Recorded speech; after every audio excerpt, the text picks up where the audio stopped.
ये इस वक्त सियासत नहीं रियासत का मामला है और पाकिस्तान की मुसल्लह अफवाज कह चुकी हैं कि हम अपनी मर्जी का इसको जवाब देंगे। टेक्नोलॉजी को इस्तेमाल करने वाले पे भी डिपेंड करता है। तो भारतीय एयरफोर्स की प्रोफेशनली महारत वो खुलकर सामने आई कि वो कितने को माहिर हैं। उनको इस चीज़ का एहसास होना शुरू हो गया है कि मामला जो है वो आम सिचुएशन में नहीं है। सबसे पहले तो ये हमें बताइएगा कि पाकिस्तान ने आलमी बरादरी से भारत की बिला इश्तियाल जो हम देख रहे हैं कि जारियत है, इसका सख्ती से नोटिस लेने का मुतालबा भी किया है।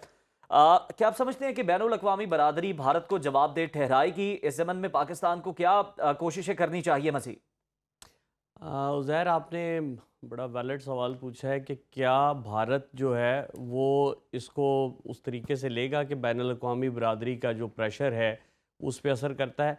ऐसा है कि एक से ज़्यादा बार भारत ये ख़िलाफ़ वर्जियाँ करता रहा है और बैनुल अक़वामी तौर पर जितनी भी फोरम्स हैं उन सब के ऊपर पाकिस्तान भी इसको उठाता है और दुनिया भर में इसकी मज़म्मत की जाती है। लेकिन कुछ लोग होते हैं कि वो लातों के भूत होते हैं, वो बातों से नहीं मानते।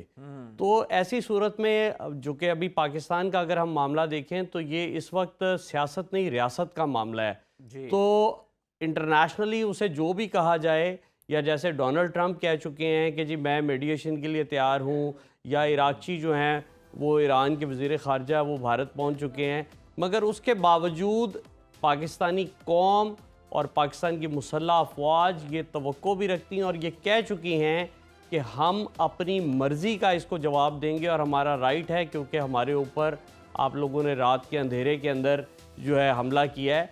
तो इसका बदला भी लिया जाएगा और इसका जवाब दिया जाएगा और सिचुएशन डीएस्केलेट करने के लिए ये लाजमी है कि एक बार जवाब दिया जाए, वरना ये सिलसिला चलता रहेगा। और अगली बात यह है कि इंटरनेशनली चीज़ें मीडिएशन पे तब जाती हैं कि जब दोनों मुल्क उसके लिए तैयार हों। पाकिस्तान तो अमन की ख्वाहिश ज़रूर रखता है, लेकिन भारत में इस टाइम जो जंगी जुनून है, जिस तरीके से नथने फुला फुला कर उनके एंकर्स और उनके चैनल्स इसको एस्केलेट कर रहे हैं, हाइप क्रिएट कर रहे हैं, उसके लिए लाजमी है कि एक बार मुंह तोड़ जवाब दिया जाए, जिसकी तवक्को कौम भी रखती है।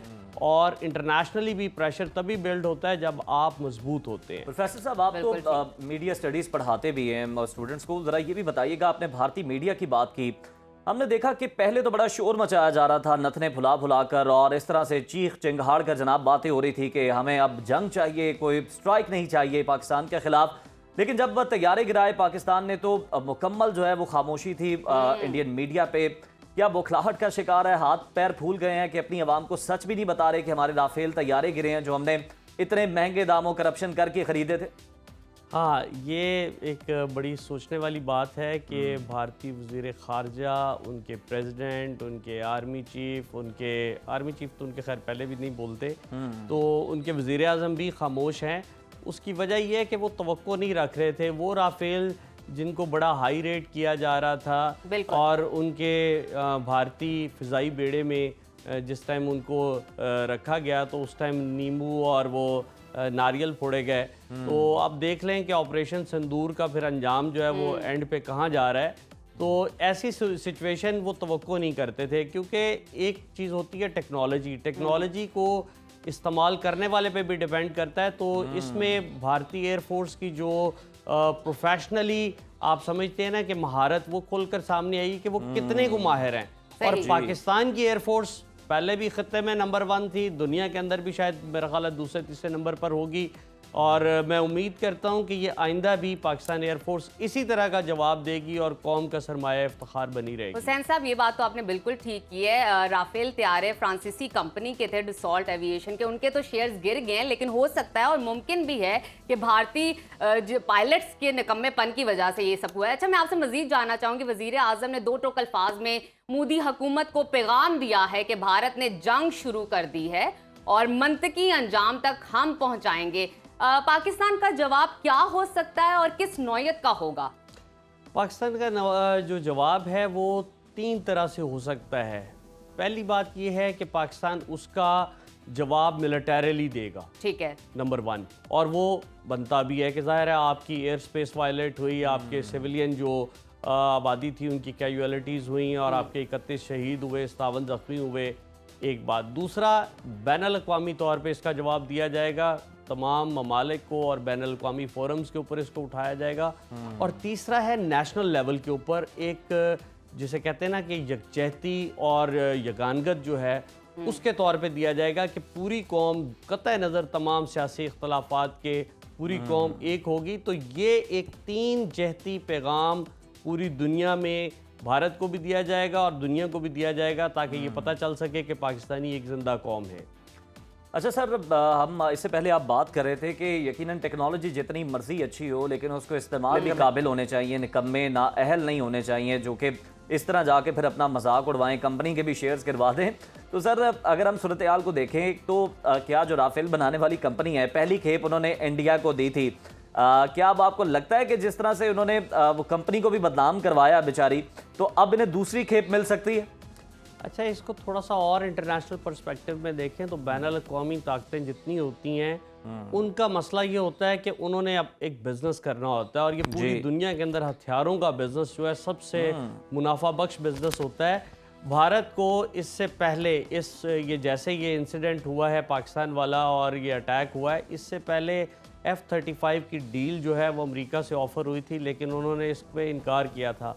अभी मेरा ख्याल है कि जो इंटरनेशनल कुव्वतें हैं या चले खुल के कह देती हैं कि अमेरिका के बिजनेस के चांसेस बढ़ गए हैं। ठीक है, इसको अगर आप इस पॉइंट ऑफ व्यू से देखें तो बिजनेस के चांसेस बढ़ गए हैं कि अगर राफेल ये नहीं उड़ा पाए उस तरीके से या उस तरीके से उन्होंने नहीं डिलीवर किया तो यकीनी बात है फिर F-35 की बारी आएगी। और दूसरी तरफ पाकिस्तान के जो पायलट्स हैं वो J-35 के ऊपर चाइना में रिपोर्टेडली अपनी मशकें कर रहे हैं, अपनी ट्रेनिंग कर रहे हैं। तो मेरा ख्याल है कि ये मामला सिर्फ दो मुल्कों के दरमियान नहीं है, सही। ये बैनुल-अक़वामी तौर के ऊपर एक जो जंगी साजो सामान वाली फर्म्स हैं उनके बिजनेस को भी बीच में लेके आता है। बिल्कुल ठीक। हुसैन साहब आप हमारे साथ रहिए। इस वक्त हमारे साथ मौजूद हैं दिफाई तज्जियाकार air commodore retired Khalid Chishti साहब। कुछ देर अभी उनको लगेगी आने में। मजीद आपसे ही जानूंगी हुसैन साहब, बताइएगा कि भारत की बुज़दिलाना कार्रवाई पर मुसल्लह अफ़वाज ने भरपूर दिफा किया और उनके भारतीय फौज को चारों शाने चित कर दिया। पाकिस्तान की जवाबी कार्रवाई क्या होगी मजीद? ऐसा है कि अभी सुबह वॉल्टन रोड के ऊपर एक भारतीय ड्रोन जो है वो गिरा दिया गया है। जी। ठीक है, तो ये तमाम जगहों के ऊपर आपकी LOC जो है हॉट है, इसके ऊपर फायर एक्सचेंज चल रहा है। इसके अलावा पाकिस्तान जो है वो अपनी मर्ज़ी और मौके का और ज़ाहिर है कोई ना कोई टारगेट जो है पाकिस्तानी अफवाज ने भी सेट किए होंगे तो वो यकीनन जवाब देंगे। इससे पहले भी हम बहुत बार इनको जवाब दे चुके हैं, हर महाज पर हम जवाब दे चुके हैं और इस बार भी मैं उम्मीद करता हूँ कि पाकिस्तान की मुसल्लह अफवाज, पाकिस्तान की कौम, पाकिस्तान के इदारे कौम को मायूस नहीं करेंगे और सरमाया इफ्तिखार बनेंगे। क्या आपको लगता है इस वक्त, ज़रा इस पर हमारी रहनुमाई कीजिएगा, कि पाकिस्तान के जवाब का अब इंतज़ार कर रहा है भारत भी, यानी कि खौफज़दा भी है कि पाकिस्तान ने अब हम पे जवाब करना है, उसको जवाब देना है, उसको रुकवाने के लिए राब्ते भी कर रहा है अमेरिका से, दीगर ममालिक से जिनकी पुष्पनाई उसे हासिल है। तो सर कोई बैकडोर सेटलमेंट की कोशिशें चल रही हैं? हर जगह के ऊपर बैक चैनल्स जो हैं वो खुले होते हैं और बात होती है और अभी जो दोनों मुल्कों के जो कौमी सलामती के मशीर हैं रिपोर्टेडली कल उनकी बात हुई है। तो मेरा ख्याल है कि ये फेस सेविंग के लिए दोनों तरफ से कुछ ना कुछ करने के बाद उम्मीद तो की जा सकती है कि अगर किसी चीज़ पे ये हो जाए और इससे फिर क्या उसे कहते हैं मामला डीएस्केलेट हो जाएगा। लेकिन ये ज़रूर है कि पाकिस्तान की तरफ से जवाब अभी ड्यू है और उसके लिए भारत के अंदर एक खौफ व हरास और जिस तरह से ब्लैकआउट की सिचुएशन 3 शहरों के अंदर वहाँ पे की गई तो इट टेल्स के जंगी जो असरात हैं वो दोनों तरफ हैं और दोनों तरफ के अवाम जो हैं उनको इस चीज़ का एहसास होना शुरू हो गया है कि मामला जो है वो आम सिचुएशन में नहीं है बल्कि कुछ ख़ास है।